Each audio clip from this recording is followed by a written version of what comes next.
ଭାରतर विश्वकप हिरो अमेरिकार star rail station रे गिरफ रु विश्वकप मैदान एमिति थिला हरमित का संघर्षमय कहानी।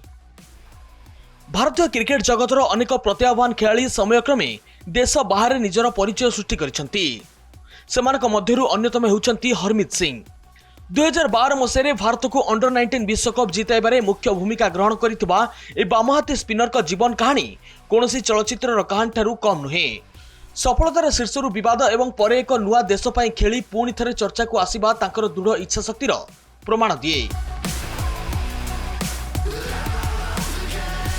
2012 रे उन्मुख चांद का नेतृत्व में भारतीय अंडर 19 दल ऑस्ट्रेलिया रे विश्वकप जीतिथिला। सही दलर प्रमुख सदस्य थिले हरमित। तांकर श्रृंखलित बोलिंग देखि किंबदंती स्पिनर बिशन सिंह बेदींक सह तांकु तुलना करा जाउथिला। एही सफलता परे से आईपीएल रे राजस्थान रॉयल्स पई खेलिबा सह घरोई क्रिकेट रे मुंबई दलर प्रतिनिधित्व करथिले। किंतु क्यारियर जतिकि शीघ्र ऊपर को उठिथिला परवर्ती समय रे किछि विवाद जोगु सेतिकि बाधाप्राप्त होइथिला।